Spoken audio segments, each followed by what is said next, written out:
ಎಲ್ರಿಗೂ ನಮಸ್ಕಾರ ಸ್ನೇಹಿತರೆ, welcome to our channel. So friends, ನೀವು ನೋಡ್ತಾ ಇದ್ದೀರಾ, ಇವತ್ತು ಬಂದುಬಿಟ್ಟು ಪ್ಲೈನ್ ಬ್ಲೌಸ್ನ ನೀಟಾಗಿ ಈಸಿ ಮೆಥಡಲ್ಲಿ ಕೇವಲ ಒಂದು ಅರ್ಧ ಗಂಟೆಯಲ್ಲಿ ಯಾವ ರೀತಿ ಪ್ಲೈನ್ ಬ್ಲೌಸ್ನ ಸ್ಟಿಚ್ ಮಾಡೋದು ಅನ್ನೋದನ್ನು ಈ ಒಂದು ವಿಡಿಯೋದಲ್ಲಿ ನೋಡ್ತೀರಾ. ಸೊ ಫಿನಿಶಿಂಗ್ ವೈಸ್ ನೋಡ್ತಾ ಇರ್ಬೋದು, ಪ್ಲೈನ್ ಬ್ಲೌಸ್ ಆದ್ರೂ ಎಷ್ಟು ಪರ್ಫೆಕ್ಟಾಗಿ ಬಂದಿದೆ ಅಂತ. ರೌಂಡ್ ಆಗಿರ್ಬೋದು, ಶೇಪ್ಸ್ ಆಗಿರ್ಬೋದು, ನೋಡ್ತಾ ಇದ್ದೀರಲ್ವಾ. ಸೊ ಇದು ಹಾಕ್ಕೊಂಡ್ರೆ ಇನ್ನೂ ನೀಟಾಗಿ ಪರ್ಫೆಕ್ಟಾಗಿ ಕೂರುತ್ತೆ. ಫಿನಿಶಿಂಗ್ ಎಲ್ಲ ನೋಡ್ತಾ ಇದ್ದೀರಲ್ವಾ, ತುಂಬ ಚೆನ್ನಾಗಿ ಬಂದಿದೆ. ಸೊ ನೀಟಾಗಿ ಎಕ್ಸ್ಪ್ಲೈನ್ ಮಾಡಿದ್ದೀನಿ ಸ್ನೇಹಿತರೆ. ದಯವಿಟ್ಟು ವಿಡಿಯೋನ ಎಲ್ಲೂ ಸ್ಕಿಪ್ ಮಾಡಬೇಡಿ. ಸ್ಕಿಪ್ ಮಾಡ್ದಿರಾ ನಿಮಗೆ ಆದಷ್ಟು ಲಾಸ್ಟ್ವರೆಗೂ ನೋಡಿ, ನಿಮ್ಗೆ ಆವಾಗಲೇ ಡೀಟೇಲಾಗಿ ನೀಟಾಗಿ ಅರ್ಥ ಆಗುತ್ತೆ. ನಾನು ಹೇಗೆಲ್ಲ ಸ್ಟಿಚ್ ಮಾಡಿದ್ದೀನಿ, ಏನೆಲ್ಲ ಟಿಪ್ಸ್ ಯೂಸ್ ಮಾಡಿದ್ದೀನಿ, ಹಾಗೆ ಏನೆಲ್ಲ ಟ್ರಿಕ್ಸ್ ಯೂಸ್ ಮಾಡಿದ್ರೆ ಫಿನಿಶಿಂಗ್ ಅನ್ನೋದು ನೀಟಾಗಿ ಬರುತ್ತೆ ಅಂತ. ಸೊ ಹಾಗೆ ನಿಮಗೇನಾದರೂ ಈ ಒಂದು ವಿಡಿಯೋ ಇಷ್ಟ ಆಯಿತು ಅಂದರೆ ಸೊ ಪ್ಲೀಸ್ ಚಾನಲ್ನ ಸಬ್ಸ್ಕ್ರೈಬ್ ಮಾಡ್ಕೊಳ್ಳಿ, ಹಾಗೆ ಲೈಕ್ ಮಾಡಿ, ಶೇರ್ ಮಾಡಿ, ಹೀಗೆ ಇನ್ನಷ್ಟು ಇಂಟ್ರೆಸ್ಟ್ ಆಗಿರೋವಂಥ ವೀಡಿಯೋಸ್ಗೋಸ್ಕರ. ಸೊ ಈಗ ನಾವು ಸ್ಟೆಪ್ ಬೈ ಸ್ಟೆಪ್ಪು ಯಾವ ರೀತಿ ಡೀಟೇಲಾಗಿ ಸ್ಟಿಚ್ ಮಾಡೋದು ಅನ್ನೋದನ್ನು ನೋಡೋಣ. ಲಾಸ್ಟ್ ವಿಡಿಯೋದಲ್ಲಿ ನಾನು ಕಟಿಂಗ್ ಅನ್ನೋದನ್ನು ತೋರಿಸಿದ್ದೆ ಅಲ್ವಾ. ಸೊ ಈ ಒಂದು ವಿಡಿಯೋದಲ್ಲಿ ಫಿನಿಶಿಂಗ್ ತೋರಿಸ್ತಾ ಇದ್ದೀನಿ. ಈಗ ಸ್ಟೆಪ್ ಬೈ ಸ್ಟೆಪ್ ಸ್ಟಿಚಿಂಗ್ ಯಾವ ಥರ ಮಾಡೋದು ಅನ್ನೋದನ್ನ ನೋಡೋಣ. ಸೊ ಈ ರೀತಿ ಕಟ್ಟಿಟ್ಕೋಬೇಕು ಸ್ನೇಹಿತರೆ. ಬ್ಲೌಸ್ನ ಈ ರೀತಿ ಕಟ್ಟಿಟ್ಕೊಂಡ್ರೆ ನಮಗೆ ತುಂಬ ಯೂಸ್ಫುಲ್ ಆಗುತ್ತೆ, ಯಾವುದು ಪಾರ್ಟ್ಸ್ ಅನ್ನೋದು ಮಿಸ್ ಆಗಲ್ಲ. ಸೊ ಈಗ ಒಂದೊಂದೇ ಓಪನ್ ಮಾಡಾದಮೇಲೆ ಸೊ ಫಸ್ಟಿಗೆ ಸ್ಲೀವ್ ಅನ್ನೋದನ್ನು ಸ್ಟಿಚ್ ಮಾಡ್ಕೊಳ್ಳೋಣ ಸ್ನೇಹಿತರೆ. ನೋಡ್ತಾ ಇದ್ದೀರಲ್ವಾ. ಸೊ ಲಾಸ್ಟ್ ವಿಡಿಯೋದಲ್ಲಿ ಬಟ್ಟೆ ಸ್ವಲ್ಪ ಕಡಿಮೆ ಇತ್ತು ಅಂತ ಹೇಳಿದ್ನಲ್ವಾ. ಸೊ ಈ ರೀತಿ ಇಟ್ಕೊಳ್ಳಿ. ಇದರಲ್ಲೇನು ಉಲ್ಟಾ ಸೀದಾ ಏನು ಗೊತ್ತಾಗಲ್ಲ, ಪ್ಲೈನಲ್ಲಲ್ವಾ. ಸೊ ಡೈರೆಕ್ಟ್ ಹೀಗೆ ಫಸ್ಟು ಮೇಲಿಂದ ಒಂದು ಸ್ಟಿಚ್ ಹಾಕ್ಕೊಬಿಡಿ. ನೋಡ್ತಾ ಇದ್ದೀರಲ್ವಾ. ಇನ್ನೊಂದನ್ನು ಈ ರೀತಿ ಆಪೋಸಿಟಲ್ಲಿ ಇಟ್ಕೊಳ್ಳಿ. ಸೊ ಇದಕ್ಕೆ ಕೆಳಗಡೆಯಿಂದ ಸ್ಟಿಚ್ ಹಾಕ್ಕೋಬೇಕು. ಅರ್ಥ ಆಗ್ತಾ ಇದೆಯಾ. ಫಸ್ಟ್ನೇದಕ್ಕೆ ಮೇಲಿಂದ ಹಾಕಬೇಕು, ಎರಡನೇದಕ್ಕೆ ಕೆಳಗಡೆಯಿಂದ ಸ್ಟಿಚ್ ಹಾಕ್ಕೊಂಡಿದ್ದಾದಮೇಲೆ ಅದಾದಮೇಲೆ ಈ ರೀತಿ ಒಂದೊಂದು ಸ್ಟಿಚ್ಚು ಮೇಲೆ ಕಿನ್ನರಿ ಟೈಪು ಇಲ್ಲ ಪಾಯಿಂಟೆಡ್ ಟೈಪು ಹಾಕ್ಕೋಬೇಕು. ನೋಡ್ತಾ ಇದ್ದೀರಲ್ವಾ. ಈ ರೀತಿ ಹಾಕ್ಕೊಳ್ಳೋದ್ರಿಂದ ನಿಮಗೆ ಆಪೋಸಿಟ್ ವೇಯಲ್ಲೇ ಇರುತ್ತೆ. ಸೊ ಈಗ ನಾವು 1.5 ಇಂಚ್ ಎಕ್ಸ್ಟ್ರಾ ಏನು ತೊಗೊಂಡಿದ್ವಿ, ಸೊ ಅದನ್ನು ಈ ರೀತಿ ಫೋಲ್ಡ್ ಮಾಡಿ ಒಂದು ಸ್ಟಿಚ್ ಅನ್ನೋದನ್ನು ಹಾಕ್ಕೋಬೇಕಾಗುತ್ತೆ. ಇಷ್ಟೇ. ನೀವು ಇದಕ್ಕೆ ಸ್ಟಿಚ್ಚೇ ಇರಲಿ ಅಂತಂದರೆ ಸ್ಟಿಚ್ಚೇ ಸಣ್ಣದಾಗಿ ಇಟ್ಕೊಳ್ಳಿ. ಇಲ್ಲ ನಾವು ಇದಕ್ಕೆ ಹೆಮ್ಮಿಂಗ್ ಮಾಡ್ತೀವಿ ಅಂತಂದರೆ ಸ್ಲೀವು ಈಗ ಫೋಲ್ಡ್ ಮಾಡಬೇಕಾದ್ರೆ ಡಮ್ಮಿ ಸ್ಟಿಚ್ಚು ಸ್ವಲ್ಪ ಸ್ಟಿಚ್ಚನ್ನ ದೊಡ್ಡದು ಮಾಡಿಕೊಂಡು ಡಮ್ಮಿ ಸ್ಟಿಚ್ ಹಾಕ್ಕೊಳ್ಳಿ. ಅದಾದಮೇಲೆ ಹೆಮ್ಮಿಂಗ್ ಮಾಡಾದಮೇಲೆ ನೀವು ಓಪನ್ ಮಾಡಿದ್ರೆ ಆಯಿತು. ಸೊ ಇನ್ನು ಎಕ್ಸ್ಟ್ರಾ ಏನೇನಿದೆ ಅದನ್ನೆಲ್ಲ ನೀವು ನೋಡಿಕೊಂಡು ಕಟ್ ಮಾಡಬೇಕಾಗುತ್ತೆ. ಸೊ ಈಗ ಇನ್ನೊಂದು ಸ್ಲೀವ್ನ ಕೂಡ ರೆಡಿ ಮಾಡ್ತಾಯಿದ್ದೀನಿ. ತುಂಬ ನೀಟಾಗಿ ಎಕ್ಸ್ಪ್ಲೈನ್ ಮಾಡಿದ್ದೀನಿ ಸ್ನೇಹಿತರೆ. ಸ್ಟಿಚಿಂಗು ಕೂಡ ಅಷ್ಟೇ ನೀಟಾಗಿ ಮಾಡಿದ್ದೀನಿ. ನೋಡಿ, ಈ ರೀತಿ ಎಕ್ಸ್ಟ್ರಾ ಏನಿದೆ ಅದನ್ನೆಲ್ಲ ಕಟ್ ಮಾಡಿಬಿಟ್ಟು ಮಧ್ಯದಲ್ಲಿ ಒಂದು ನ್ಯಾಚ್ ಹಾಕ್ಕೊಳ್ಳಿ. ನಿಮಗೆ ಸ್ಲೀವ್ ಅಟ್ಯಾಚ್ ಮಾಡಬೇಕಾದ್ರೆ ತುಂಬ ಯೂಸ್ಫುಲ್ ಆಗುತ್ತೆ. ಇದು ಈಗ ಫ್ರಂಟ್ ಶೇಪ್ ಬೆಲ್ಟು ನೋಡ್ತಾ ಇದ್ದೀರಲ್ವ. ಈ ರೀತಿ ಆಪೋಸಿಟ್ ವೇಯಲ್ಲಿ ಎತ್ತಾಕೋಬೇಕು. ಈ ಕಡೆ ಒಂದು, ಆ ಕಡೆ ಒಂದು. ಸೊ ನೋಡಿ, ಈ ಕಡೆ ನೋಡಿ, ಈ ಥರ ಒಂದು ಈ ರೀತಿ ಹಾಕ್ಕೊಂಡು ಈ ರೀತಿ ಹಾಕ್ಕೋಬೇಕು. ನೋಡ್ತಾ ಇದ್ದೀರಲ್ವಾ. ಈ ಥರ ಹಾಕ್ಕೊಂಡಾಗ ನಿಮಗೆ ನೀಟಾಗಿ ಬರುತ್ತೆ. ಓಕೆನಾ. ನೋಡಿ, ಈಗ 1/2 ಇಂಚ್ ಮೆಜರ್ಮೆಂಟ್ಗೆ ಒಂದೊಂದು ಸ್ಟಿಚ್ ಹಾಕಬೇಕು. ನೋಡಿ, ಈ ರೀತಿಯಾಗಿ ನೀವು ಅದನ್ನು ಆಪೋಸಿಟ್ಸ್ನ ನೋಡ್ಕೊಳ್ಳಿ ಅಷ್ಟೇ. ಯಾಕಂತಂದರೆ ಇಲ್ಲಿ ಎರಡೆರಡು ಇದೆ. ಸೇಮ್ ಕಲರ್ ಆದರೆ ಏನು ಪ್ರಾಬ್ಲಮ್ ಇಲ್ಲ. ಬಟ್ ಅದೊಂದು ಕಲರ್ ಇದೊಂದು ಕಲರ್ ಇದೆಯಲ್ವ, ಅದಕ್ಕೋಸ್ಕರ.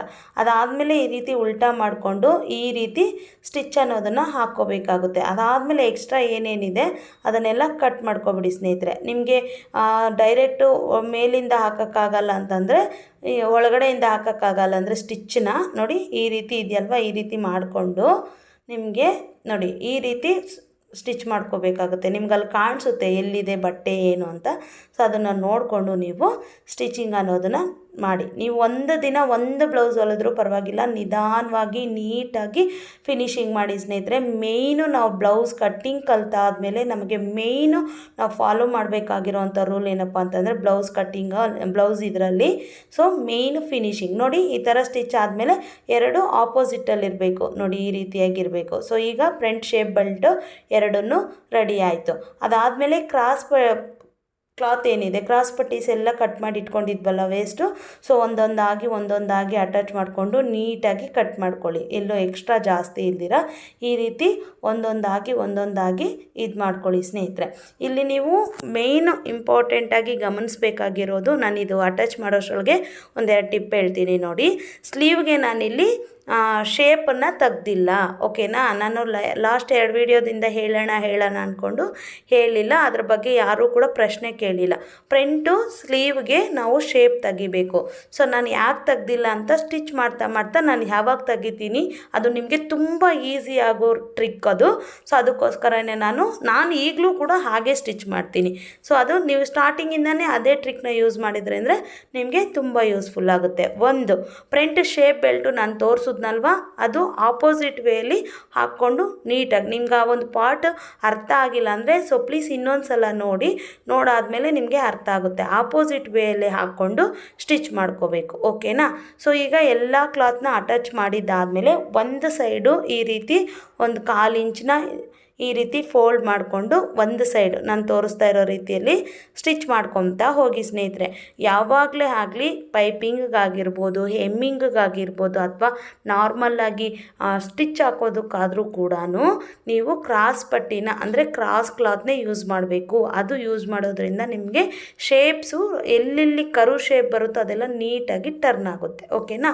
ಸೊ ಅದು ಸ್ಟಿಚ್ ಮಾಡಿದ್ದು ಎತ್ತಿಕೊಂಡಿದ್ದಾದಮೇಲೆ ಬ್ಯಾಕ್ 1.5 ಇಂಚ್ ಎಕ್ಸ್ಟ್ರಾ ಏನು ತೊಗೊಂಡಿದ್ವಿ ಅದನ್ನು ಈ ರೀತಿ ಫೋಲ್ಡ್ ಮಾಡಿಕೊಂಡು ಸ್ಟಿಚ್ ಹಾಕ್ಕೋಬೇಕು. ಇಲ್ಲೂ ಕೂಡ ಅಷ್ಟೇ, ಕೆಲವರು ಸುಮಾರು ಜನ ಹೆಮ್ಮಿಂಗ್ ಮಾಡ್ತಾರೆ. ನೀವೇನಾದರೂ ಹೆಮ್ಮಿಂಗ್ ಮಾಡಬೇಕು ಅಂತ ಅಂದ್ಕೊಂಡ್ರೆ ದೊಡ್ಡದಾಗಿ ಸ್ಟಿಚ್ ಇಟ್ಕೊಂಡು ಫೋಲ್ಡ್ ಮಾಡಿಕೊಂಡು ಸ್ಟಿಚ್ ಮಾಡ್ಕೊಳ್ಳಿ. ಸ್ಟಿಚ್ ಆದಮೇಲೆ ಇಲ್ಲಿ ನಾನು ತೋರಿಸ್ತಾ ಇದ್ದೀನಿ ನೋಡಿ, ಈ ರೀತಿ ಮಧ್ಯಕ್ಕೆ ಮಡ್ಚ್ಕೊಳ್ಳಿ.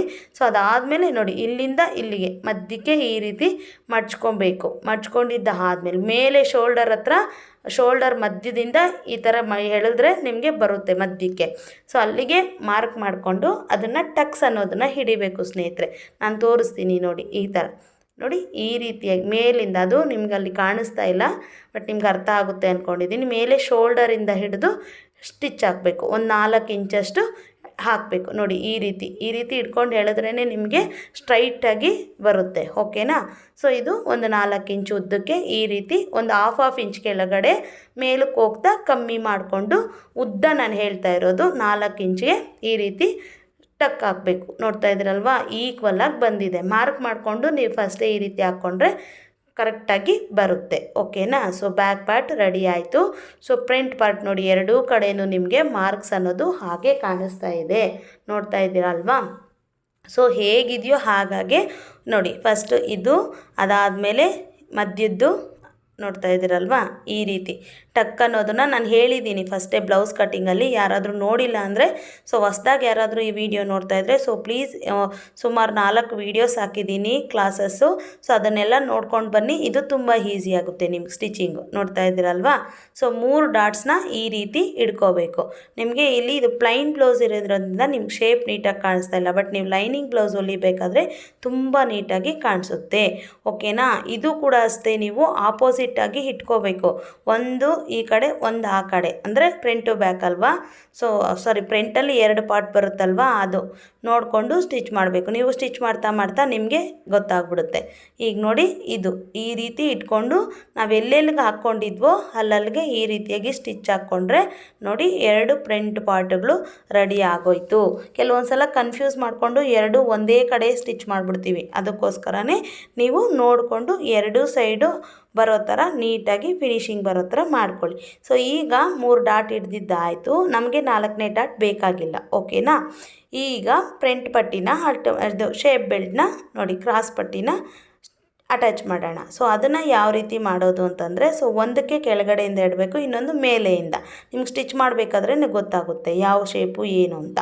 ಓಕೆನಾ. ಈ ರೀತಿ ಫೋಲ್ಡ್ ಮಾಡ್ಕೋಬೇಕು. ಆ 1 ಇಂಚ್ ಏನು ಇದು ಮಾಡಿದ್ದೀವಿ ಅದನ್ನು ಸ್ವಲ್ಪ ಫೋಲ್ಡ್ ಮಾಡಿ ಈ ರೀತಿ ಹಾಫ್ ಇಂಚ್ ಮೆಜರ್ಮೆಂಟ್ಗೆ ಸ್ಟಿಚ್ ಮಾಡ್ಕೋಬೇಕು ಸ್ನೇಹಿತರೆ. ನೋಡ್ತಾ ಇದ್ದೀರಲ್ವಾ, ಈ ರೀತಿ. ಅದು ಹಾಗೆ ಬಿಟ್ಟರೆ ಚೆನ್ನಾಗಿರಲ್ಲ ಅಂತ ಅಂದ್ಬಿಟ್ಟು ಇನ್ನು ಎಕ್ಸ್ಟ್ರಾ ಏನಿದೆ ಅದನ್ನು ಕಟ್ ಮಾಡ್ಕೊಬಿಡಿ. ಇದು ಇನ್ನೊಂದು ಅದ್ರ ಮೇಲೇ ಇನ್ನೊಂದು ಸ್ಟಿಚ್ಚು ಹಾಕ್ಕೊಬಿಡಿ. ಓಕೆನಾ. ಸೊ ನೋಡ್ತಾ ಇದ್ದೀರಲ್ವಾ, ಇಲ್ಲಿ ಈಗ ಬ್ಯಾಕ್ ಪಾರ್ಟ್ ರೆಡಿ ಆಗಿದೆ ಅಲ್ವಾ. ಸೊ ಅದನ್ನು ಇಲ್ಲಿ ಇಟ್ಟು ನೋಡಿ ಉದ್ದ ಇದೆಯಾ ಕಡಿಮೆ ಇದೆಯಾ ಅಂತ ನೋಡಿ. ಬ್ಯಾಕ್ ಪಾರ್ಟ್ ಪಾರ್ಟ್ಗಿಂತ ಫ್ರಂಟು ಸ್ವಲ್ಪ ಜಾಸ್ತಿ ಇದೆ, ಸುಮಾರು 1/2 ಇಂಚು ಜಾಸ್ತಿ ಇದೆ. ಸೊ ಈ ರೀತಿ ಬಂದಾಗ ನೀವು ಇಲ್ಲೇ ಇನ್ನೊಂದು ಸ್ವಲ್ಪ ಎಕ್ಸ್ಟ್ರಾ ಮೇಲಕ್ಕೆ ಸ್ಟಿಚ್ ಹಾಕ್ಕೊಬಿಟ್ರೆ ನಿಮಗೆ ಆ ಪ್ರಾಬ್ಲಮ್ ಅನ್ನೋದು ಸಾಲ್ವ್ ಆಗೋಗುತ್ತೆ. ನೋಡಿ ಈಗ ನಾನು ಮತ್ತೆ ಇಟ್ಟು ತೋರಿಸ್ತೀನಿ ನೋಡಿ, ಪರ್ಫೆಕ್ಟಾಗಿ ಸರಿ ಹೋಗುತ್ತೆ. ಈ ಥರ ಚಿಕ್ಕ ಚಿಕ್ಕ ಟ್ರಿಕ್ಸು ನಾವು ಇಲ್ಲೇ ಯೂಸ್ ಮಾಡಿಕೊಂಡು ಇಲ್ಲೇ ಕರೆಕ್ಟಾಗಿ ಹೊಲಿಬೇಕಾದ್ರೆ ನೀಟಾಗಿ ನೋಡ್ಕೊಂಡು ಅಲ್ಲಿಂದ ಅಲ್ಲೆಲ್ಲೇ ಕ್ಲಿಯರ್ ಮಾಡಿಕೊಂಡ್ರೆ ಸಾಲ್ವ್ ಮಾಡಿಕೊಂಡ್ರೆ ಪರ್ಫೆಕ್ಟಾಗಿ ಬರುತ್ತೆ. ಓಕೆನಾ. ಸೇಮ್ ಇದು ನೋಡಿ, ಇದು ಒಂದನ್ನು ಮೇಲಿಂದ ಅಟ್ಯಾಚ್ ಮಾಡ್ಕೋಬೇಕು. ನೋಡಿ ಈ ರೀತಿ ಸಣ್ಣದಾಗಿ ಈ ರೀತಿ ಫೋಲ್ಡ್ ಮಾಡಿ ಈ ರೀತಿ ಇಟ್ಟು ಸ್ಟಿಚ್ ಮಾಡಿದ್ರೆ ಆಯಿತು. ಐ ಹೋಪ್ ನಿಮಗೆಲ್ರಿಗೂ ನೀಟಾಗಿ ಕ್ಲಿಯರಾಗಿ ಕಾಣಿಸ್ತಾ ಇದೆ ಅನಿಸುತ್ತೆ ಸ್ಟಿಚಿಂಗು. ಇನ್ನು ಇದಕ್ಕಿಂತ ಪರ್ಫೆಕ್ಟಾಗಿ ನನಗೆ ಕ್ಯಾಮ್ರಾ ಎಲ್ಲಿಡಬೇಕು ಫೋನ್ನ ಅಂತ ಗೊತ್ತಿಲ್ಲ ಸ್ನೇಹಿತರೆ, ನೀಟಾಗಿ ಇಟ್ಟು ಹೇಳ್ಕೊಡ್ತಾ ಇದ್ದೀನಿ. ನೋಡಿ ಈ ರೀತಿ ಇದನ್ನು ಕೂಡ ಹಿಟ್ಟು ನೋಡ್ಕೊಳ್ಳಿ ಕರೆಕ್ಟಾಗಿದೆಯಾ ಇಲ್ವಾ ಅಂತಂದ್ಬಿಟ್ಟು ಬ್ಯಾಕ್ ಪಾರ್ಟ್. ಯಾಕಂದರೆ ಲಾಸ್ಟಲ್ಲಿ ಇನ್ನೇನು ಸ್ಲೀವ್ ಎಲ್ಲ ಅಟ್ಯಾಚ್ ಮಾಡಿಬಿಟ್ಟು ಮೇಲೆ ನಾವು ಲಾಸ್ಟಲ್ಲೆಲ್ಲ ಇದು ಮಾಡ್ತೀವಿ ಅಂದರೆ ಆಗಲ್ಲ. ಓಕೆನಾ. ಸೊ ನಾನು ಇಲ್ಲಿ ಡೈರೆಕ್ಟಾಗಿ ಅಟ್ಯಾಚ್ ಮಾಡೋದು ತೋರಿಸ್ತಾ ಇದ್ದೀನಿ. ಫ್ರಂಟ್ ಪಟ್ಟಿನ ನಾನು ಓವರ್ಲಾಕ್ ಮಾಡ್ತೀನಿ ಯಾವಾಗಲೂ. ಸೊ ಅದಕ್ಕೋಸ್ಕರನೇ ಡೈರೆಕ್ಟು ಮುಂದೆ ಬರೋವಂಥ ಇದರಲ್ಲಿ ಲೋಡಿಂಗ್ ಯಾವ ಥರ ಮಾಡೋದು ಏನು ಅನ್ನೋದನ್ನು ಕೂಡ ತೋರಿಸ್ತಾ ಹೋಗ್ತೀನಿ. ಸ್ಟಾರ್ಟಿಂಗ್ ಅಲ್ವಾ, ನೀಟಾಗಿ ಸಿಂಪಲ್ಲಾಗಿ ಕಲ್ತ್ಕೊಂಡು ಹೋಗೋಣ. ಓಕೆನಾ. ಸೊ ಈಗ ಎಕ್ಸ್ಟ್ರಾ ಬಟ್ಟೆ ಎತ್ತಿಕ್ಕಿದ್ವಲ್ಲ, ಒಂದಕ್ಕೆ ಕಾಜಾ ಪಟ್ಟಿ ಇನ್ನೊಂದಕ್ಕೆ ಉಕ್ಸ್ ಪಟ್ಟಿ ಹೊಲಿಬೇಕು. ಸೊ ಇದಕ್ಕಿಂತ ಒಂದು ಇಂಚು ಎಕ್ಸ್ಟ್ರಾ ಇಟ್ಕೊಳ್ಳಿ ಸ್ನೇಹಿತರ, ಉದ್ದಕ್ಕಿಂತ 1 ಇಂಚು. ಸೊ ಈಗ ನೋಡಿ ಇದು ಕಾಜಾ ಪಟ್ಟಿ ಫಸ್ಟು ಒಂದು 1/2 ಇಂಚು ಫೋಲ್ಡ್ ಮಾಡಿಬಿಟ್ಟು ಈ ರೀತಿ ಇಟ್ಟು 1/4 ಇಂಚು ಮೆಜರ್ಮೆಂಟ್ಗೆ ಸ್ಟಿಚ್ ಹಾಕ್ಕೋಬೇಕು ಸ್ನೇಹಿತರೆ. ನೋಡ್ತಾ ಇದ್ದೀರಲ್ವಾ, ಈ ರೀತಿ ಸ್ಟಿಚ್ ಆದಮೇಲೆ ಈ ರೀತಿ ಫೋಲ್ಡ್ ಮಾಡಬೇಕು. ಮತ್ತು ಇದನ್ನು ಮತ್ತೆ ಮೇಲೆ ಫೋಲ್ಡ್ ಏನು ಬೇಕಾಗಿಲ್ಲ. ನೋಡಿ ಈ ರೀತಿ ಫೋಲ್ಡ್ ಮಾಡಿ ಮತ್ತೆ ಅದನ್ನು ಇನ್ನೊಂದು ಫೋಲ್ಡ್ ಮಾಡಬೇಕು. ಡಬಲ್ ಫೋಲ್ಡ್ ಮಾಡಿ ಮಧ್ಯಕ್ಕೆ ಒಂದು ಸ್ಟಿಚ್ ಅನ್ನೋದನ್ನು ಹಾಕ್ಕೋಬೇಕು. ನೋಡಿ ಈ ರೀತಿ ಇಟ್ಕೊಂಡು ನೀಟಾಗಿ ಮಧ್ಯಕ್ಕೆ ಒಂದು ಸ್ಟಿಚ್ ಹಾಕ್ಕೊಳ್ಳಿ. ಈಗ ನೀವು ಕಾಜಾ ಪಟ್ಟಿ ಅಲ್ವಾ, ನೀವು ಇದನ್ನು ನಿಮಗೆ ಎಲ್ಲೆಲ್ಲಿ ಬೇಕು ಅಲ್ಲಲ್ಲಿ ಈ ರೀತಿ ವಿ ಶೇಪಲ್ಲಿ ಮಾರ್ಕ್ ಮಾಡ್ಕೊಳ್ಳಿ. 5 ಬೇಕಾ 6 ಬೇಕಾ ಇಲ್ಲ 4 ಬೇಕಾ, ತುಂಬ ಉದ್ದ ಇತ್ತು ಅಂದರೆ ನೀವು 5ರಿಂದ 6 ಹಾಕ್ಬೋದು. 5 ಮೀಡಿಯಮ್. ಓಕೆನಾ. ತುಂಬ ಚಿಕ್ಕದಾಗಿತ್ತು ಈ ಪಟ್ಟಿ ಈ ಒಂದು ಲೆಂತ್ ಅಂತಂದರೆ ನೀವು 4ಕ್ಕೆ ಇಟ್ಕೋಬೋದು. ಸೊ ಅದ್ರ ಮೇಲೆ ನೋಡಿ 2-3 ಸಲ ರಫ್ ಹೊಡೀರಿ ಸ್ನೇಹಿತರೆ, ಆವಾಗಲೇ ನಿಮಗೆ ಅದು ಸ್ಟಿಕ್ಕಾಗಿ ಕೂರುತ್ತೆ, ನೀಟಾಗಿರುತ್ತೆ. ನೋಡಿ ಈ ರೀತಿಯಾಗಿ ರಫು ಹೊಡೆಯೋದನ್ನು ಕಲ್ತ್ಕೊಂಡಿರಿ. ಸ್ಟಿಚಿಂಗ್ ಮಾಡಬೇಕಾದ್ರೇ ರಫ್ ಯಾವ ಥರ ಹೊಡೆಯೋದು, ಅದೇ ಮಿಷಿನ್ನ ಹಿಂದೆ ಮುಂದೆ ಮೂವ್ ಮಾಡೋದು ಹೇಗೆ, ಅದನ್ನೆಲ್ಲ ಕಲ್ತ್ಕೊಂಡಿದ್ರೆ ನಿಮಗೆ ತುಂಬ ಈಸಿ ಆಗುತ್ತೆ. ಸೊ ಈಗ ನೋಡ್ತಾ ಇದ್ದೀರಲ್ವಾ, 5 ಕಾಜಾ ಪಟ್ಟಿನ ಈ ರೀತಿ ಹಾಕ್ಕೊಳ್ಳಿ. ಕೈಯಲ್ಲೂ ಕೂಡ ಹಾಕ್ತಾರೆ, ಬಟ್ ನಾವು ಕೈಯಲ್ಲಿ ಹಾಕೋದಕ್ಕಿಂತ ಈ ರೀತಿ ಒಂದೇ ಸಲ ನೀವು ಸ್ಟಿಚ್ ಮಾಡೋದಕ್ಕಿಂತ ಈ ರೀತಿ ಅದರ ಮೇಲೇ 2-3 ಸಲ ಹಾಕಿದ್ರೆ ಅದು ನೀಟಾಗಿ ಕೂರುತ್ತೆ. ಓಕೆನಾ. ಸೊ ಇದು ಆಯಿತು. ಈಗ ಉಪ್ಪಟ್ಟಿನ ಯಾವ ರೀತಿ ಹಾಕೋದು ಅನ್ನೋದನ್ನು ನೋಡೋಣ. ಸೊ ಇದಕ್ಕೆ ಸ್ವಲ್ಪ ಅಗಲವಾಗಿ ಒಂದು 3 ಇಂಚು ಬಿಡುತ್ತಿರೋದನ್ನು ತೊಗೋಬೇಕಾಗುತ್ತೆ. ಈಗ ನೋಡ್ತಾ ಇದ್ದೀರಲ್ವ, ಇದೊಂದು 3 ಇಂಚಸ್ಸು 2.5 ಇದರಲ್ಲಿ ಅರ್ಧ ಕಟ್ ಮಾಡಿಬಿಡ್ಬೇಕು. ನೋಡಿ ಇಷ್ಟು ಒಂದು 1/4 ಭಾಗ ಅಷ್ಟು ಕಟ್ ಮಾಡಿಬಿಟ್ಟು ಸೇಮು ಇಲ್ಲೂ ಕೂಡ ಅಷ್ಟೇ ಇದನ್ನು ನೋಡಿ ಈ ರೀತಿ ಕೆಳಗಡೆಗೆ ಬರೋ ಥರನೇ ನೋಡ್ಕೋಬೇಕು. ಫ್ರಂಟ್ ಇದು ಅಟ್ಯಾಚ್ ಮಾಡಿರ್ತೀವಲ್ಲ ಅದು. ಸೊ ಇದನ್ನು ಒಂದನ್ನು ಈ ಕಡೆಯಿಂದ ಅಟ್ಯಾಚ್ ಮಾಡಬೇಕು, ಇದನ್ನು ಮೇಲಿಂದ ಅಟ್ಯಾಚ್ ಮಾಡ್ಕೋಬೇಕು. ಸೊ ನೋಡಿ ಫಸ್ಟಿಗೆ 1/2 ಇಂಚ್ ಫೋಲ್ಡ್ ಮಾಡಿ ಅದಾದಮೇಲೆ ಈ ರೀತಿ 1/4 ಇಂಚಿಗೆ ಇಟ್ಬಿಟ್ಟು ಈ ರೀತಿ ನೋಡಿ ಈ ರೀತಿ ಸ್ಟಿಚ್ ಮಾಡ್ಕೊಳ್ಳಿ. ಇಲ್ಲಿ ನಾವು ಲೈನಿಂಗ್ ಬ್ಲೌಸ್ ಹೊಲಿಬೇಕಾದ್ರೆ ಅದನ್ನು ಒಳಗಡೆಗೆ ಹಾಕಿ ಸ್ಟಿಚ್ ಮಾಡೋದು ಯಾವ ಥರ ಅಂತ ತೋರಿಸ್ತೀನಿ. ಇದಾದಮೇಲೆ ನೋಡಿ ಇದ್ರ ಮೇಲೆ ಒಂದು ಸ್ಟಿಚ್ ಬರಬೇಕು. ಇದು ಹುಕ್ ಪಟ್ಟಿ ಅಲ್ವಾ, ಇದನ್ನು ಒಳಗಡೆಗೆ ಈ ರೀತಿ ಈಗ ನಾನು ತೋರಿಸೋ ರೀತಿ ಫೋಲ್ಡ್ ಮಾಡಿಕೊಂಡು ನೀವು ಡೈರೆಕ್ಟ್ ಒಂದು ಸ್ಟಿಚ್ ಹಾಕ್ಕೊಂಡ್ರೆ ಸರಿ ಹೋಯಿತು. ಇದು ಮೇಲೆಯಿಂದ ಅಟ್ಯಾಚ್ ಮಾಡಬೇಕು ಕ್ಲಾತ್ನ. ಓಕೆನಾ. ಉಪ್ಪಟ್ಟಿ ಕಾಜಾ ಪಟ್ಟಿನ ಆಚೆಯಿಂದ ಅಂದರೆ ಇದು ಒಳಗಡೆಗೆ ಹೋಗಬೇಕು, ಇದು ಮೇಲಕ್ಕೆ ಬರಬೇಕು. ಸೊ ಅದೆರಡನ್ನೂ ನೋಡಿಕೊಂಡು ಅಟ್ಯಾಚ್ ಮಾಡ್ಕೊಳ್ಳಿ. ನೋಡಿ ಕರೆಕ್ಟಾಗಿದೆ ನಾವು ಸ್ಟಿಚ್ ಮಾಡಿರೋವಂಥದ್ದು. ಸೊ ಎಕ್ಸ್ಟ್ರಾಸ್ ಏನಾದರೂ ಇದ್ದರೆ ಥ್ರೆಡ್ ಏನಾದರೂ ಇದ್ದರೆ ಕಟ್ ಮಾಡ್ಕೊಬಿಡಿ. ಇವಾಗ ನಮಗೆ ಬ್ಯಾಕ್ ರೆಡಿ ಆಗೋಯ್ತು, ಫ್ರಂಟ್ ಪಾರ್ಟ್ ರೆಡಿ ಆಗೋಯ್ತು, ಸ್ಲೀವು ರೆಡಿ ಆಗೋಯ್ತು. ಈಗ ಪಟಾಫಟ್ ಅಂತ ಶೋಲ್ಡರ್ಸು ಎಲ್ಲನೂ ಅಟ್ಯಾಚ್ ಮಾಡಿ ಫಿನಿಷ್ ಮಾಡೋದಷ್ಟೇ. ಇದಿಷ್ಟು ಆಯಿತು ಅಂದರೆ ನಿಮಗೆ ಈಸಿಯಾಗಿ ಪಟ್ ಅಂತ ಕಲ್ತ್ಬಿಡ್ತೀರ. ಸೊ ನಾವೇನು ಎಕ್ಸ್ಟ್ರಾ ತೊಗೊಂಡಿದ್ವಿ 1/2 ಇಂಚು, ಸೊ ಅದನ್ನು ತೊಗೊಂಡು ಈ ರೀತಿ ನೋಡಿ 2 ಸ್ಟಿಚ್ ಹಾಕ್ಕೊಳ್ಳಿ ಸ್ನೇಹಿತರೆ. ಫಸ್ಟ್ 1/2 ಇಂಚಿಗೆ 1 ಸ್ಟಿಚ್ ಹಾಕ್ಕೊಳ್ಳಿ. ನೋಡ್ತಾ ಇದ್ದೀರಲ್ವಾ, ಈ ರೀತಿ. ಅದಾದಮೇಲೆ ಅದರ ಮೇಲೆ ಇನ್ನೊಂದು ಚೂರು ಮೇಲಕ್ಕೆ ಇನ್ನೊಂದು ಸ್ಟಿಚ್ ಹಾಕ್ಕೊಳ್ಳಿ, ಯಾಕಂದರೆ ಬಿಚ್ಚೋಗ್ದಿರ ಇರುತ್ತೆ, ಸ್ಟಿಫ್ ಆಗಿರುತ್ತೆ ಅಂತ. ಸೊ ಎಕ್ಸ್ಟ್ರಾ ಜಾಸ್ತಿ ಇದ್ದರೆ ಈ ರೀತಿ ಕಟ್ ಮಾಡ್ಕೊಳ್ಳಿ, ಓಕೆನಾ. ಇವಾಗ ಈ ಮೇಲೆ ಎಕ್ಸ್ಟ್ರಾ ಏನಿದೆ ಒಳಗಡೆ ನಾವು ಅಟ್ಯಾಚ್ ಮಾಡಿರೋ ಕಚ್ಚಾ ಏನಿದೆ ಅದು ಫ್ರಂಟ್ ಕಡೆಗೆ ಇರೋ ಥರ ನೋಡಿಕೊಂಡು ಈ ರೀತಿ ಒಂದೊಂದು ಸ್ಟಿಚ್ನ ಹಾಕ್ಕೊಬಿಡಿ, ಓಕೆನಾ. ಈಗ ಆ ಕ್ರಾಸ್ದು ಏನು ಪಟ್ಟಿ ರೆಡಿ ಮಾಡಿ ಇಟ್ಕೊಂಡಿದ್ವಿ ಅದನ್ನು ನೋಡ್ಕೊಳ್ಳಿ. ತುಂಬ ಜಾಸ್ತಿ ಎಕ್ಸ್ಟ್ರಾ ಇದೆ ಅಂದರೆ ಒಂದೇ ಈಕ್ವಲ್ ಆಗಿ ಕ್ಲಾತ್ ಇರೋ ಥರ ನೋಡಿಕೊಂಡು ನೀಟಾಗಿ ಸ್ಟಿಚ್ ಅಥವಾ ಕಟ್ ಮಾಡ್ಕೊಬಿಡಿ ಸ್ನೇಹಿತರೆ. ಐ ಹೋಪ್ ನಾನು ನೀಟಾಗಿ ಎಕ್ಸ್ಪ್ಲೈನ್ ಮಾಡ್ತಾ ಇದ್ದೀನಿ ಅಂದ್ಕೊತೀನಿ. ಸೊ ಈಗ ಸ್ವಲ್ಪ ಬಟ್ಟೆ ಮುಂದಕ್ಕೆ ಬಿಟ್ಬಿಟ್ಟು 1/4 ಇಂಚ್ ಮೆಜರ್ಮೆಂಟ್ಗೆ ಈ ರೀತಿ ಫೋಲ್ಡ್ ಮಾಡ್ಕೊಂಡಾದರೂ ಹಾಕ್ಕೊಳ್ಳಿ, ಇಲ್ಲ ಸ್ವಲ್ಪ ಮುಂದಕ್ಕೆ ಬಿಟ್ಬಿಟ್ಟು ನೀವು ಇದು ಅಟ್ಯಾಚ್ ಮಾಡಿಕೊಂಡ್ರೂ ಸರಿ. ಇಲ್ಲಿ ಕ್ರಾಸ್ ಬರುತ್ತಲ್ವ ಈ ಕರು ಶೇಪು, ಅಲ್ಲಿ ನೀವೇ ನೋಡಿಕೊಂಡು ಸ್ವಲ್ಪ ಬಟ್ಟೆನ ಮೂವ್ ಮಾಡಬೇಕು. ಸೊ ಸ್ಟ್ರೈಟ್ ಬಂದಿರೋ ಕಡೆ ಎಲ್ಲ ನೀವು ಸ್ಟ್ರೈಟಾಗಿ ಸ್ಟಿಚ್ ಮಾಡ್ಕೊಳ್ಳಿ.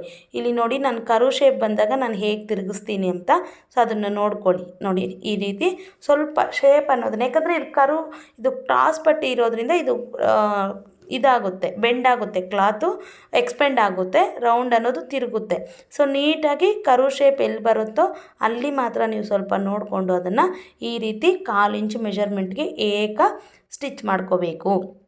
ಅದರ ಮೇಲೆ ಮತ್ತೆ ಒಂದು ಕಿನ್ನರಿ ಪಾಯಿಂಟ್ ಥರ, ಅಂದರೆ ಕಚ್ಚಾ ಮತ್ತೆ ಇದನ್ನು ಸ್ಟಿಚ್ ಮಾಡಿದ್ದಾದಮೇಲೆ ಮತ್ತೆ ನಿಮಗೆಲ್ಲಾದರೂ ಎಕ್ಸ್ಟ್ರಾಸ್ ಏನಾದರೂ ಇದ್ದರೆ, ಜಾಸ್ತಿ ಇದ್ದರೆ ಒಂದೇ ಸಮಕ್ಕಿರೋ ಥರ ನೀವು ಸ್ಟಿಚ್ ಮಾಡ್ಕೋಬೇಕು, ಕಟ್ ಮಾಡ್ಕೊಂಡಿದ್ದಾದಮೇಲೆ ಅದರ ಮೇಲಿಂದ ಒಂದು ಸ್ಟಿಚ್ನ ಹಾಕ್ಕೊಂಡ್ರೆ ಈ ಸ್ಟಿಫಾಗಿ ಇರುತ್ತೆ. ನಾನು ಎಲ್ಲೆಲ್ಲಿ ಸ್ಟಿಫ್ ಅಂತ ಹೇಳ್ತೀನಿ ಅಂತಂದರೆ ನಿಮಗೆ ಪರ್ಫೆಕ್ಟ್ ಇರುತ್ತೆ, ಫಿಟ್ಟಿಂಗ್ ವೈಸ್ ಆಗಿರ್ಬೋದು, ಫಿನಿಷಿಂಗ್ ವೈಸ್ ಆಗಿರ್ಬೋದು ಚೆನ್ನಾಗಿ ಬರುತ್ತೆ. ಸೊ ನೋಡಿ ಇವಾಗ ಎಲ್ಲೆಲ್ಲಿ ಎಕ್ಸ್ಟ್ರಾಸ್ ಜಾಸ್ತಿ ಇದೆ ಅಲ್ಲೆಲ್ಲ ನೋಡ್ಕೊಳ್ಳಿ. ನೀಟಾಗಿ ಕಟ್ ಮಾಡಬೇಕಾದ್ರೆ ಆಚೆ ಈಚೆ ಕ್ಲಾತ್ ಏನಾದರೂ ಈಚೆಗೆ ಬಂದಿದೆಯಾ ನೋಡ್ಕೊಳ್ಳಿ. ಸುಮಾರು ಸಲ ಡ್ಯಾಮೇಜ್ ಆಗೋದುಂಟು, ಈ ರೀತಿ ಮುಂದಕ್ಕೆ ಬಂದುಬಿಟ್ಟಿರುತ್ತೆ, ನಾವು ನೋಡ್ಕೊಂಡಿರಲ್ಲ ಆ ರೀತಿ.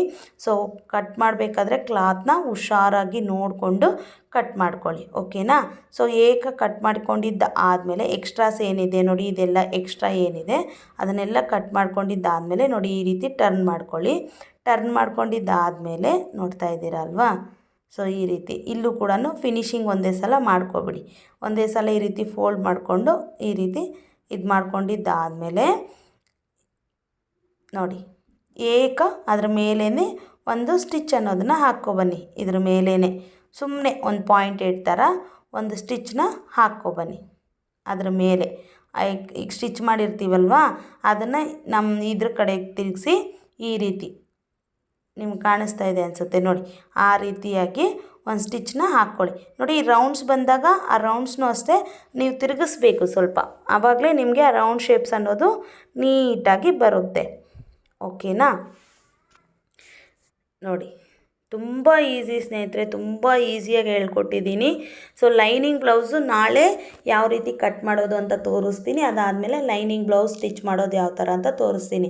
ಇದಾದ ಮೇಲೆ ಹಾಗೆ ಅದರಲ್ಲಿ ಏನೆಲ್ಲ ನಾವು ಚೇಂಜಸ್ ಮಾಡ್ಕೋಬೇಕು, ಪರ್ಫೆಕ್ಟಾಗಿ ಬರಬೇಕು ಅಂದರೆ ಏನು ಮಾಡಬೇಕು, ಯಾವ ಸೈಜ್ ಅವ್ರಿಗೆ ಎಷ್ಟೆಷ್ಟು ಚಾರ್ಟ್ ಎಲ್ಲ ಹೇಳ್ಕೊಡ್ತಾ ಹೋಗ್ತೀನಿ. ತುಂಬ ಟ್ರಿಕ್ಸ್ನ ಹಾಗೆ ತುಂಬ ಸಿಂಪಲ್ಲಾಗಿ ಕೆಲವೊಂದು ವೀಡಿಯೋಸ್ನ ಮಾಡ್ತಾ ಹೋಗ್ತೀನಿ.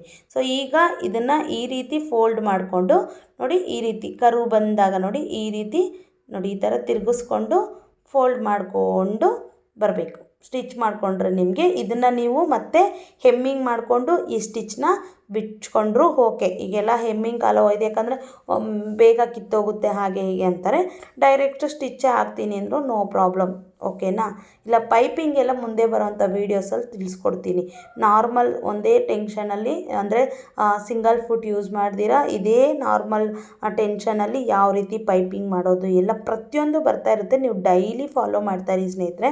ನಾನು ನಿಜ ಡೈಲಿ ಒಂದೊಂದು ಇನ್ಫಾರ್ಮೇಷನ್ ಕೊಡ್ತಾ ಇರ್ತೀನಿ, ಹಾಗೆ ಯೂಸ್ಫುಲ್ ವೀಡಿಯೋಸೇ ಮಾಡ್ತಾ ಇರ್ತೀನಿ, ಓಕೆನಾ. ಸೊ ನೋಡಿ ಈಗ ಈ ರೀತಿ ಆಯಿತು. ನಿಮಗೆ ಫಿನಿಷಿಂಗ್ ಅನ್ನೋದು ನೋಡಿ ಎಷ್ಟು ನೀಟಾಗಿ ಬಂದಿದೆ. ರೌಂಡ್ ಶೇಪ್ ಆಗಿರ್ಬೋದು, ನಾವು ಅದು ಕ್ರಾಸ್ ಪಟ್ಟಿ ಹಾಕಿರೋದ್ರಿಂದನೇ ನಿಮಗೆ ಈ ರೀತಿ ರೌಂಡ್ ಅನ್ನೋದು ನೀಟಾಗಿ ಕೂತೈತೆ. ಅದೇ ನೀವು ಸ್ಟ್ರೈಟ್ ಕಟ್ ಪೀಸ್ ಹಾಕ್ತೀನಿ ಅಂದರೆ ಬರಲ್ಲ. ಸೊ ನಿಮಗೆ ಪರವಾಗಿಲ್ಲ, ಅಟ್ಯಾಚ್ ಮಾಡಿ ಮತ್ತು ಕಟ್ ಕೊಟ್ಟು ಅಟ್ಯಾಚ್ ಮಾಡಿದ್ರೂ ಪರವಾಗಿಲ್ಲ, ಕ್ರಾಸ್ ಪಟ್ಟಿನೇ ತೊಗೊಳ್ಳಿ. ಸೊ ಈಗ ನೋಡಿ ಮಧ್ಯದಲ್ಲಿ ನ್ಯಾಚ್ ಹಾಕಿದ್ದೆ ನೋಡಿ, ಇಲ್ಲಿ ಇಟ್ಕೋಬೇಕು. ಈಗ ನಾನು ಫ್ರಂಟ್ ಶೇಪ್ ಬೆಲ್ಟ್ ತೆಗಿತಾ ಇದ್ದೀನಿ ನೋಡಿ, ಫ್ರಂಟ್ ಶೇಪ್ ಸ್ಲೀವ್ಗೆ. ಸಾರಿ ಒಂಚೂರು ತೊದಲ್ತಾ ಇದೆ. ನಿಮ್ಗೆ ಯಾವ ಕಡೆ ಫ್ರಂಟ್ ಇದೆಯೋ ಆ ಕಡೆಗೆ ಒಂದು ಈ ರೀತಿ ಒಂದು 1/4 ಇಂಚ್ ಮೆಜರ್ಮೆಂಟ್ಗೆ ಶೇಪ್ನ ತೆಗೆದುಬಿಟ್ಟು ನೀವು ಸ್ಲೀವ್ ಅನ್ನೋದನ್ನು ಅಟ್ಯಾಚ್ ಮಾಡ್ಕೊಳ್ಳಿ. ಆ ಕಡೆ ತೋರಿಸ್ತೀನಿ ರೀ, ಇನ್ನೊಂದು ಸ್ಲೀವ್ ಅಟ್ಯಾಚ್ ಮಾಡಬೇಕಾದ್ರೆ ತೋರಿಸ್ತೀನಿ, ಕನ್ಫ್ಯೂಸ್ ಮಾಡ್ಕೊಬಿಡಿ. ಈಗ ಇದು ಬ್ಯಾಕು, ಆ ಕಡೆ ಫ್ರಂಟ್ ಅಲ್ವಾ, ಫ್ರಂಟ್ ಕಡೆಗೆ ಸುಮ್ಮನೆ ಒಂದು ಕರು ಶೇಪ್ ಥರ ಅದು ಹೇಗಿದೆಯೋ ಹಾಗೆ ಒಂದು 1/4 ಇಂಚು 1/2 ಇಂಚು ಹಂಗೆ ಶಾರ್ಪ್ ಮಾಡ್ಕೊಂಡು ಕಟ್ ಮಾಡಿಕೊಂಡ್ರೆ ಆಯಿತು. ಸೊ ಈಗ ಇದನ್ನು ನೋಡಿ ಈ ರೀತಿಯಾಗಿ ಇಟ್ಕೊಂಡು ನೋಡ್ತಾ ಇದ್ದೀರಲ್ವಾ. ಸೊ ಸ್ಲೀವು ಇಲ್ಲಿ ನ್ಯಾಚ್ ಹಾಕಿದ್ವಿ ನೋಡಿ, ಮೇ ಬಿ ಇನ್ನೊಂದು ಸ್ಲೀವ್ ಅಟ್ಯಾಚ್ ಮಾಡೋದು ತೋರಿಸಿಲ್ಲ. ಸೊ ನಿಮ್ಗೆ ಲೈನಿಂಗ್ ಬ್ಲೌಸಲ್ಲಿ ತೋರಿಸ್ತೀನಿ ಸ್ನೇಹಿತರೆ, ಓಕೆನಾ. ಈಸಿ, ನಿಮ್ಗೆ ಯಾವ ಕಡೆ ಬರುತ್ತೋ ಆ ಕಡೆ ಫ್ರಂಟ್ ಯಾವ ಕಡೆ, ಈಗ ಫ್ರಂಟ್ ಪಾರ್ಟ್ ಯಾವ ಕಡೆ ಇರುತ್ತೋ ಆ ಕಡೆ ಫ್ರಂಟ್ ಶೇಪ್ ಅನ್ನೋದನ್ನು ತೆಗಿಬೇಕಾಗುತ್ತೆ. ಒಂದು 1/4 ಇಂಚು ಸುಮ್ಮನೆ ಹಾಗೆ ಕರು, ಓಕೆನಾ. ಸೊ ಈಗ ನೋಡಿ ಸ್ಲೀವ್ ಎಲ್ಲಿಗಿದೆ ಅದನ್ನು ಈ ರೀತಿ ಮಾರ್ಕ್ ಮಾಡಿಕೊಂಡು, ನಾವು ನ್ಯಾಚ್ ಹಾಕಿದ್ವಲ್ವ ಅದನ್ನು ಈ ಥರ ಮಾರ್ಕ್ ಮಾಡಿಕೊಂಡು, ಫಸ್ಟ್ ಸ್ಲೀವ್ ಬಿಡುತ್ತೆ ಎಷ್ಟಿದೆ ನೋಡ್ಕೊಂಡು ಅಲ್ಲಿಗೊಂದು ಮಾರ್ಕ್ ಮಾಡ್ಕೊಳ್ಳಿ. ಆಲ್ರೆಡಿ ನಾವು ನ್ಯಾಚ್ ಹಾಕಿದ್ವಲ್ಲ ಅಲ್ಲೊಂದು, ಆಮೇಲೆ ಕೆಳಗಡೆ ನೋಡಿ ಈ ಹುಕ್ ಪಟ್ಟಿಯಿಂದ ಅದು ಸ್ಟಿಚ್ ಎಲ್ಲಿಗೆ ಎಂಡ್ ಆಗಿರುತ್ತೋ ಅಲ್ಲಿಗೊಂದು ಮಾರ್ಕು. ಸೊ ಇಷ್ಟೇ ಸಿಂಪಲ್ಲಾಗಿ ಸೈಡ್ ಅಟ್ಯಾಚ್ ಕೂಡ ಆಗೋಯ್ತು. ಇಷ್ಟೇ ನೋಡಿ, ಈ ರೀತಿ ಕರೆಕ್ಟಾಗಿ ನೋಡ್ಕೊಳ್ಳಿ. ಸ್ಟಿಚ್ ಎಲ್ಲಿ ಎಂಡ್ ಆಗಿರುತ್ತೋ ಅಲ್ಲಿಗೆ ಒಂದು ಸ್ಟಿಚ್ ಹಾಕ್ಕೊಬಿಟ್ಟು ಇನ್ನು ಪಕ್ಕದಲ್ಲೇ 4ರಿಂದ ಒಂದು 5 ಸ್ಟಿಚ್ ಹಾಕ್ಕೊಳ್ಳಿ, ಓಕೆನಾ. ಈ ರೀತಿ ಹಾಕ್ಕೊಂಡು ಫಿನಿಶ್ ಮಾಡಿಕೊಂಡ್ರೆ ಪರ್ಫೆಕ್ಟಾಗಿ ನಿಮಗೆ ಸೇಮ್ ಇದೇ ರೀತಿ ಇನ್ನೊಂದು ಸ್ಲೀವ್ ಕೂಡ ಅಟ್ಯಾಚ್ ಮಾಡಿ ಸ್ಟಿಚ್ ಮಾಡಿಕೊಂಡು ಸೈಡ್ ಫಿಟ್ಟಿಂಗ್ ಅನ್ನೋದನ್ನು ಸೇಮ್ ಇದೇ ರೀತಿಯಾಗಿ ಆ ಕಡೆ ಕಾಜೆ ಪಟ್ಟಿ ಎಷ್ಟಿರುತ್ತೋ ಅಷ್ಟೇ ನೋಡಿಕೊಂಡು ಇಟ್ಕೊಂಡು ಸ್ಟಿಚ್ ಮಾಡಿಕೊಂಡ್ರೆ ನಿಮಗೆ ಪರ್ಫೆಕ್ಟ್ ಬ್ಲೌಸ್ ಅನ್ನೋದು ರೆಡಿ ಆಗೋಯ್ತು. ಇಷ್ಟೇ ಸ್ನೇಹಿತರೆ, ಐ ಹೋಪ್ ನಿಮ್ಮೆಲ್ರಿಗೂ ಇಷ್ಟ ಆಗಿದೆ ಅಂದ್ಕೊಂಡಿದ್ದೀನಿ. ನೆಕ್ಸ್ಟ್ ಲೈನಿಂಗ್ ಬ್ಲೌಸ್ ಕಟ್ಟಿಂಗ್ ಜೊತೆ ಬರ್ತೀನಿ. ಬಾಯ್.